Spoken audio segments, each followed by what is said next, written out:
ஓம் சாந்தி. December 7, 2024. காலை முரளி பாப்தாதா மதுபன். சாராம்சம். இனிய குழந்தைகளே, அனைத்தும் உங்களுடைய கர்மத்திலேயே தங்கியுள்ளது. மாயையின் ஆதிக்கத்தின் கீழ் வந்து தண்டனையை பெறக்கூடிய தவறான எதனையும் செய்யாதிருப்பதில் எப்பொழுதும் கவனம் செலுத்துங்கள். கேள்வி: தந்தையின் பார்வையில் அனைவரிலும் விவேகமானவர்கள் யார்? பதில்: தூய்மையை கிரகித்துள்ளவர்களே அதிவிவேகமானவர்கள். தூய்மையற்றவர்கள் விவேகம் அற்றவர்கள். தூய்மையானவர்களே விவேகமானவர்கள். லக்ஷ்மியும் நாராயணனுமே அனைவரிலும் விவேகமானவர்கள் என கூறப்படுகின்றது. குழந்தைகளாகிய நீங்களும் விவேகமானவர்களாகுகின்றீர்கள். இதற்கு தூய்மை அவசியமாகும். ஆகையினால் தந்தை உங்களை எச்சரிக்கின்றார். குழந்தைகளே, உங்களுடைய கண்கள் உங்களை ஏமாற்றாமல் இருப்பதில் கவனமாக இருங்கள். இந்த பழைய உலகை பார்த்தும் பார்க்காதிருங்கள். ஸ்வர்க்கமாகிய புதிய உலகை நினைவு செய்யுங்கள். ஓம் சாந்தி. நீங்கள் இப்பொழுது இப்பழைய உலகில் இன்னமும் சில நாட்களுக்கு மாத்திரமே பயணிகளாக இருப்பீர்கள் என்பதை இனிமையிலும் இனிமையான வெகு நாட்களுக்கு முன் தொலைந்து இப்பொழுது கண்டெடுக்கப்பட்ட குழந்தைகளாகிய நீங்கள் புரிந்து கொள்கின்றீர்கள்.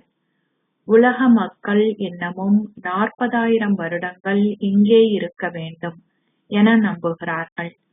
குழந்தைகளாகிய உங்களுக்கு நம்பிக்கை இருக்கின்றது. இவ்விஷயங்களை மறந்து விடாதீர்கள்.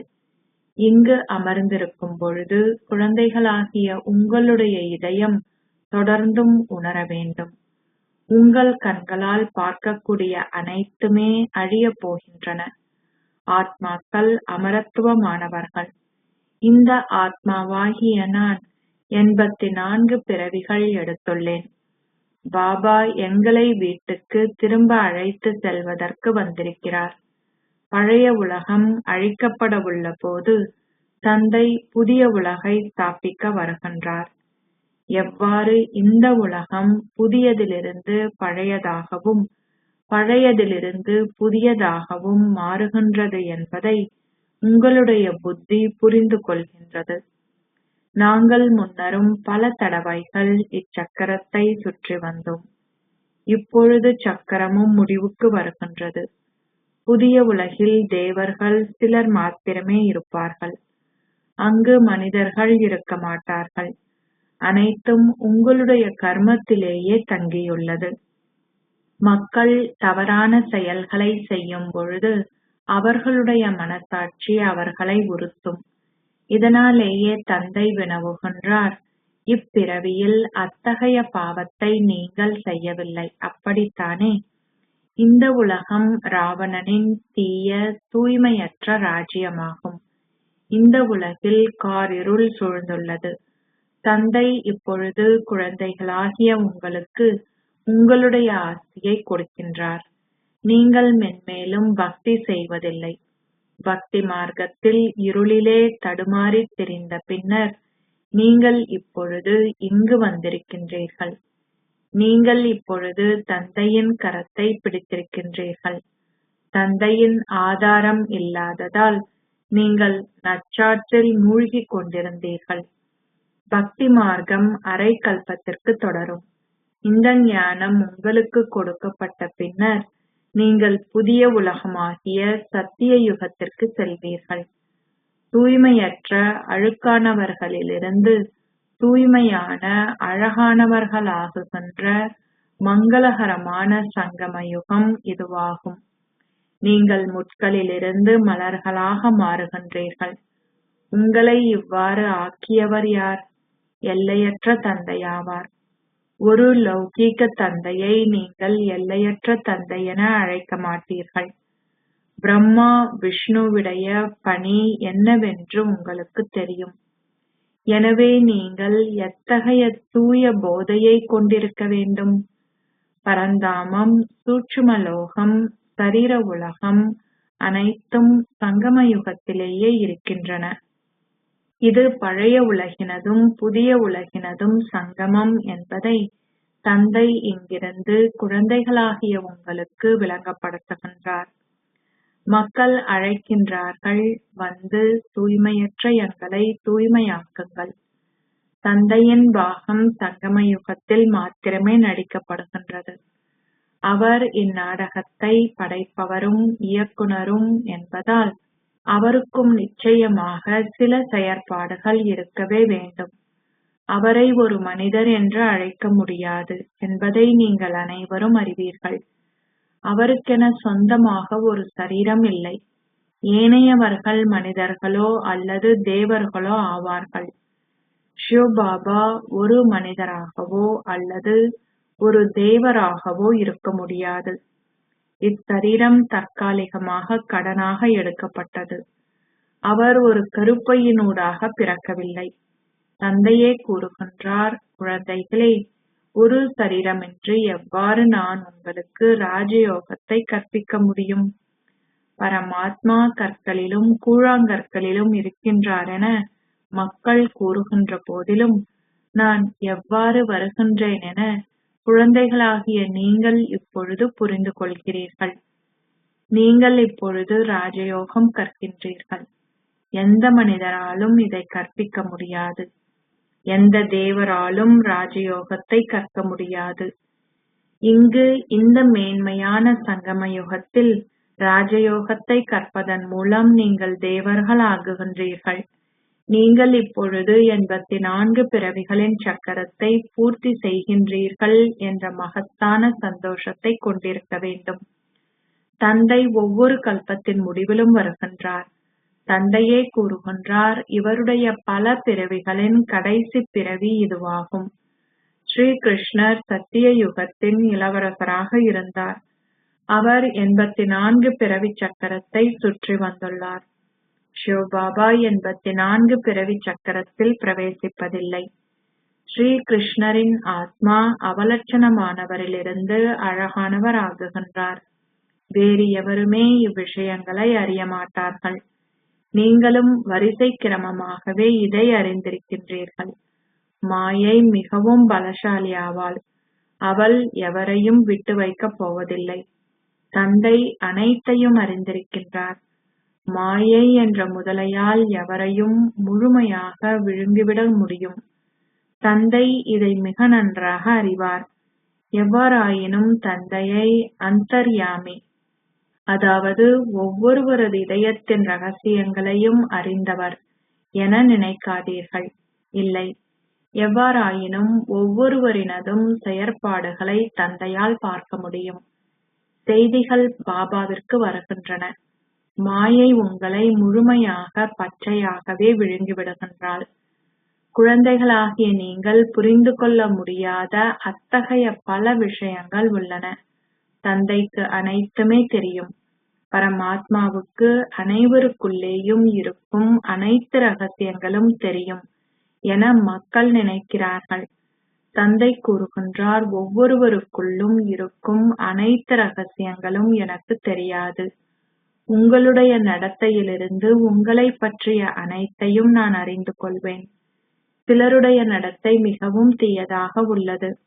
ஆகையால் தந்தை மீண்டும் மீண்டும் குழந்தைகளாகிய உங்களை எச்சரிக்கின்றார்.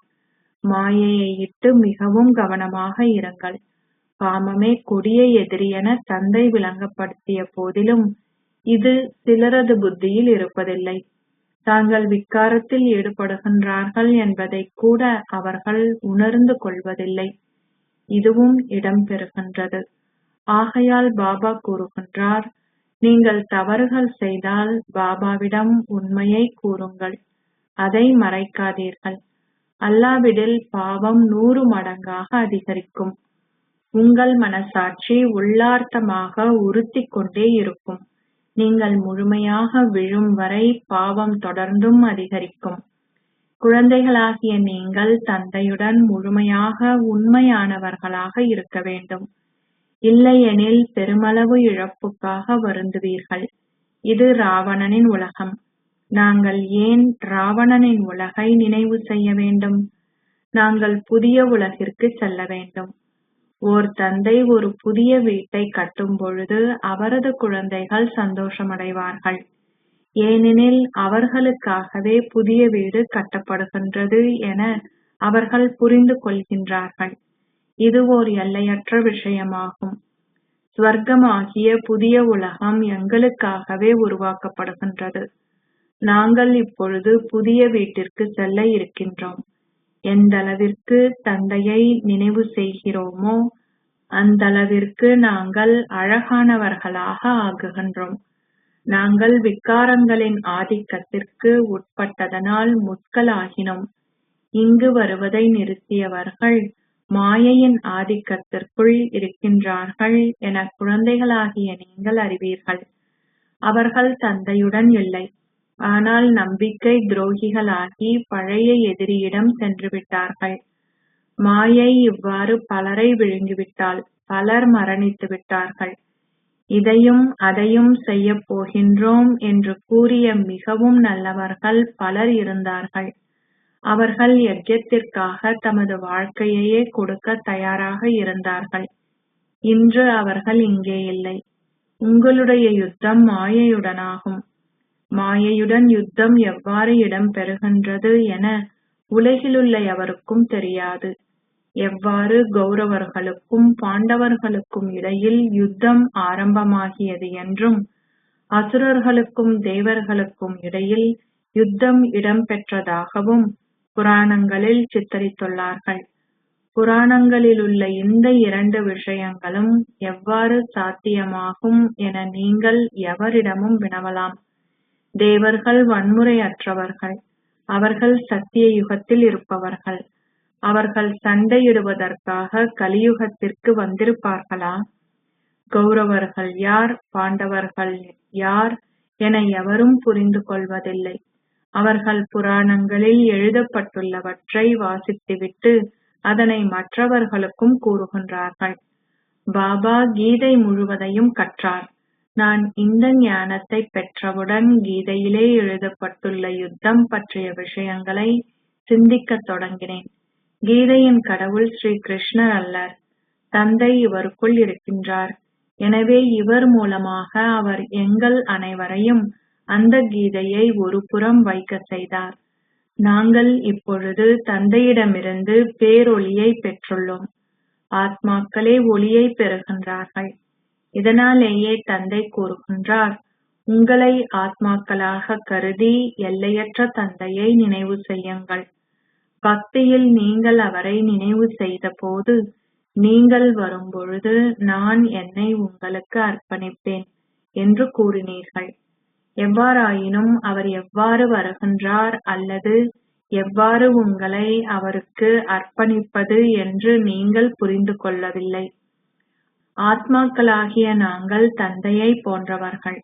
ஆனால் தந்தையின் பிறப்பு தனித்துவமானது என குழந்தைகளாகிய நீங்கள் இப்பொழுது புரிந்து கொண்டிருக்கின்றீர்கள். அவர் குழந்தைகளாகிய உங்களுக்கு மிக நன்றாக கற்பிக்கின்றார். அவர் அதே தந்தையே என நீங்கள் கூறுகின்றீர்கள். அந்த ஒருவரே ஒவ்வொரு கல்பத்திலும் எங்கள் தந்தையாகின்றார். நாங்கள் அனைவரும் பாபா பாபா என்று கூறுகின்றோம். பாபா கூறுகின்றார், குழந்தைகளே குழந்தைகளே, அவர் உங்களுடைய ஆசிரியராக ராஜயோகத்தை கற்பித்து உங்களை உலகின் அதிபதிகளாக்குகின்றார். இத்தந்தைக்கு சொந்தமாகும் பொழுதே அவர் ஆசிரியராகி கொடுக்கின்ற கற்பித்தல்களையும் நீங்கள் பெற்றுக்கொள்கின்றீர்கள். இதை நீங்கள் செவிமடுக்கும் பொழுது உங்களுடைய இதயம் சந்தோஷத்தில் குதூகலிக்க வேண்டும். எவராவது அழுக்காகிவிட்டால் அந்த சந்தோஷம் இருக்க மாட்டாது. அவர்கள் கடினமாக முயற்சி செய்தாலும் அவர்கள் எங்களின் குலத்தை சேர்ந்தவர்கள் அல்ல. மக்களுக்கு பல முதற் பெயர்கள் இருக்கின்றன. அந்த விஷயங்கள் அனைத்தும் எல்லைக்குட்பட்டவை. உங்களுடைய முதற் பெயர் எவ்வளவு மகத்தானது என பாருங்கள். முப்பாட்டனார் பிரம்மா அதி மகத்துவமானவர். வேறு எவரும் அவரை அறிய மாட்டார்கள். சிவபாபா சர்வ வியாபகர் என அவர்கள் கூறுகின்றனர். பிரம்மாவை பற்றி எவருமே அறிய மாட்டார்கள். பிரம்மா, விஷ்ணு, சங்கரரின் படங்களை அவர்கள் வைத்திருக்கின்றார்கள். ஆனால் அவர்கள் பிரம்மாவை சூட்சும உலகத்தில் காட்டியுள்ளார்கள். அவருடைய சுயசரிதத்தை அவர்கள் அறிய மாட்டார்கள். பிரம்மா எவ்வாறு சூட்சும உலகில் இருக்க முடியும்? அங்கிருந்து எவ்வாறு உங்களை தத்தெடுக்க முடியும்? தந்தை கூறுகின்றார், இது எனது ரதமாகும். நான் அவருடைய பல பிறவிகளின் கடைசி பிறவியில் அவரினுள் பிரவேசிக்கின்றேன். கீதையின் அத்தியாயம் இடம்பெறுகின்ற மங்களகரமான சங்கமயுகம் இதுவாகும். இதில் தூய்மையே பிரதான விஷயமாகும். தூய்மையற்றவரிலிருந்து எவ்வாறு தூய்மையாகுவது என்பது வேறு எவருக்கும் தெரியாது. சாதுக்கள், புனிதர்கள் போன்றோர் உங்களிடம் என்றுமே கூற மாட்டார்கள், உங்களின் சரீரத்தையும் சரீர சம்பந்தமான உறவினர்களையும் மறந்து தந்தையாகிய என்னை மாத்திரமே நினைவு செய்தால் மாயையினால் நீங்கள் செய்த அனைத்து பாவச் செயல்களும் அழிக்கப்படும். அவர்கள் தந்தையை அறிய மாட்டார்கள். தந்தை கீதையில் கூறியுள்ளார், நான் இந்த சாதுக்கள் போன்றோரையும் ஈடேற்றவே வருகின்றேன். தந்தை விளங்கப்படுத்துகின்றார், கல்பத்தின் ஆரம்பத்திலிருந்து இறுதி வரைக்கும் தங்களுடைய பாகங்களை நடிக்கின்ற அனைத்து ஆத்மாக்களினதும் இறுதி பிறவி இதுவாகும். இவருடைய கடைசி பிறவியும் இதுவாகும்.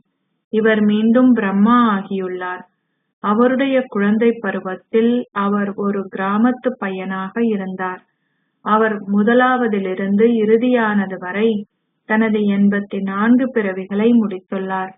இப்பொழுது உங்களுடைய புத்தியின் பூட்டு திறக்கப்பட்டு நீங்கள் விவேகமானவர்கள் ஆகுகின்றீர்கள்.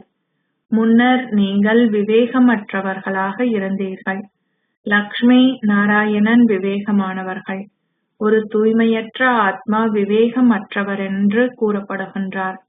தூய்மையே முதன்மையான விஷயமாகும். நீங்கள் எழுதுகின்றீர்கள், மாயை எங்களை வீழ்த்திவிட்டால் எங்களுடைய கண்கள் குற்றமுள்ளவை ஆகிவிட்டன. தந்தை மீண்டும் மீண்டும் உங்களை எச்சரிக்கை செய்கின்றார். அவர் கூறுகின்றார், குழந்தைகளே, மாயையினால் தோற்கடிக்கப்படாதீர்கள். நீங்கள் இப்பொழுது வீடு திரும்ப வேண்டும். ஆகையினால் உங்களை ஆத்மாவாக கருதி தந்தையை நினைவு செய்யுங்கள். இந்த பழைய உலகம் அழிக்கப்படவுள்ளது. நாங்கள் தூய்மையாகின்றோம். எனவே எங்களுக்கு புதிய உலகம் தேவையாகும். குழந்தைகளாகிய நீங்கள் தூய்மையற்றவர்களிலிருந்து தூய்மையாக வேண்டும். தந்தை யோகம் செய்வதில்லை. பாபா யோகம் செய்வதற்கு அவர் தூய்மையற்றவர் ஆகுவதில்லை. பாபா கூறுகின்றார், நான் உங்களுக்கு சேவை செய்வதற்காகவே இங்கிருக்கின்றேன். தூய்மையற்ற உங்களை வந்து தூய்மையாக்குமாறு நீங்கள் என்னை அழைத்தீர்கள். நீங்கள் என்னை வருமாறு அழைத்ததனால் நான் வந்துள்ளேன். நீங்கள் பின்பற்றுவதற்கு மிக இலகுவான வழிமுறையை நான் காட்டியுள்ளேன். மன்மனா பவ் என இருங்கள். இவை கடவுளின் வார்த்தைகளாகும். அவர்கள் ஸ்ரீ கிருஷ்ணரின் பெயரை குறிப்பிட்டதால் அனைவரும் தந்தையை மறந்துவிட்டார்கள். தந்தையே முதலாமவர். ஸ்ரீ கிருஷ்ணர் இரண்டாமவர். பாபா பரந்தாமத்தின் அதிபதியாவார். ஸ்ரீ கிருஷ்ணரோ ஸ்வர்க்கத்தின் அதிபதியாவார். சூட்சும உலகில் எதுவுமே நடைபெறுவதில்லை. அனைவருக்குள்ளேயும் ஸ்ரீ கிருஷ்ணர் முதல் தரமானவர். அனைவரும் அவரை நேசிக்கின்றனர். மற்றவர்கள் அனைவரும் அவரை பின்பற்றுகின்றனர். அனைவரும் ஸ்வர்க்கத்திற்கு செல்ல முடியாது. ஆகையினால் இனிமையிலும் இனிமையான குழந்தைகளே, உங்களுடைய சந்தோஷம் ஆழமாக உங்கள் எலும்புகளையும் ஊடுருத்தி செல்ல வேண்டும். பாபாவிடம் வந்த பல குழந்தைகள் என்றுமே தூய்மையாக இருக்க முடியாது. நீங்கள் பாவத்தை செய்து கொண்டு பாபாவிடம் ஏன் வருகின்றீர்கள் என பாபா அவர்களை வினவும் பொழுது, நான் என்ன செய்ய முடியும், என்னால் வராமல் இருக்க முடியவில்லை என்று அவர்கள் பதிலளிக்கின்றார்கள். நான் இங்கே வரும்பொழுது ஒருவேளை அம்பு இலக்கை தாக்கும். தந்தையாகிய உங்களை தவிர வேறு யாரால் எனக்கு சத்கதி அளிக்க முடியும்? ஆகையாலேயே நான் இங்கே வந்து அமர்கின்றேன். மாயை மிகவும் சக்தி வாய்ந்தவள். பாபா என்னை தூய்மையற்றவரிலிருந்து தூய்மையாகவும் அழகாகவும் ஆக்குவார் என்ற நம்பிக்கை எனக்கு உள்ளது. ஆனால் நான் என்ன செய்ய முடியும்? உண்மையை கூறுவதன் மூலம் நான் முன்னேற முடியும். உலகின் மூலமாக நான் சீரமைக்கப்பட முடியும் என்ற நம்பிக்கை எனக்கு உள்ளது. பாபா அப்படியான குழந்தைகள் மீது கருணை கொள்கின்றார். இவ்வாறு மீண்டும் இடம்பெறும். எதுவுமே புதியதல்ல. பாபா ஒவ்வொரு நாளும் உங்கள் அனைவருக்கும் ஸ்ரீமத் கொடுக்கின்றார். ஆனால் உங்களில் சிலர் மாத்திரமே நடைமுறையில் இடுகின்றீர்கள். பாபா இதற்கு என்ன செய்ய முடியும்? பாபா கூறுகின்றார், அவர்களுடைய பாகம் அவ்வாறானதாகும். அனைவரும் அரசன் அல்லது அரசியாக ஆகிவிட முடியாது. ஓர் ராஜ்யம் ஸ்தாபிக்கப்படுகின்றது. ராஜ்யத்துக்கு அனைத்து வகையினரும் தேவைப்படுகின்றார்கள். இருந்த போதிலும் பாபா கூறுகின்றார், குழந்தைகளே, தைரியத்தை இழக்காதீர்கள். உங்களால் முன்னேற முடியும். அச்சா, இனிமையிலும் இனிமையான அன்புக்குரிய, எப்போதோ தொலைந்து இப்போது கண்டுபிடிக்கப்பட்டிருக்கும் குழந்தைகளுக்கு உங்கள் தாய் தந்தையாக இருக்கும் பாப் தாதாவின் அன்பும் நினைவுகளும் காலை வந்தனங்களும். ஆன்மீக தந்தை ஆன்மீக குழந்தைகளுக்கு நமஸ்தே சொல்கின்றார். ஆன்மீக குழந்தைகள் ஆன்மீக தந்தைக்கு நமஸ்தே சொல்கின்றனர். தாரணைக்கான சாராம்சம். 1. எப்பொழுதும் தந்தைக்கு உண்மையானவர்களாக இருங்கள். இப்பொழுது நீங்கள் ஏதாவது தவறு செய்தால் அதை மறைக்காதீர்கள்.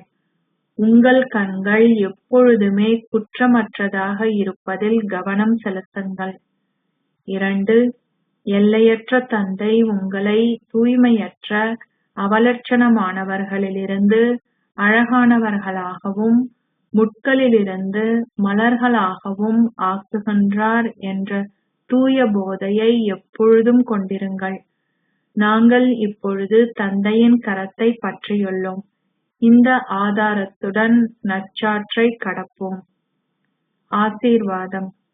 நீங்கள் ஒரு சக்தி வாய்ந்த தடையால் ஒரு வினாடியில் உங்களின் எதிர்மறையான எண்ணங்களையும் சமஸ்காரங்களையும் சாதகமானதாக மாற்றுகின்ற ஒரு சுய மாற்றத்தை ஏற்படுத்துபவர் ஆகுவீர்களாக.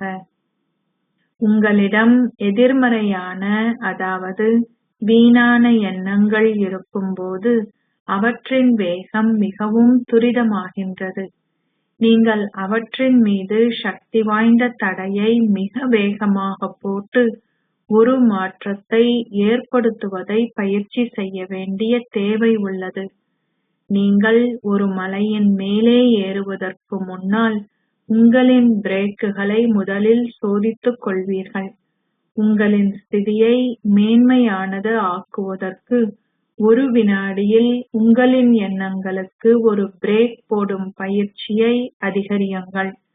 உங்களின் எண்ணங்களையும் சமஸ்காரங்களையும் ஒரு வினாடியில் எதிர்மறையானதிலிருந்து சாதகமானதாக மாற்றினால் சுய மாற்றத்தின் மூலம் உலக மாற்றத்திற்கான பணி பூர்த்தியாகும். ஸ்லோகம். தங்களின் மீதும் மற்றவர்களின் மீதும் மேன்மையான மாற்றத்திற்கான சக்தியை பயன்படுத்துபவர்கள் உண்மையான கர்ம யோகிகள் ஆவார்கள். ஓம் சாந்தி.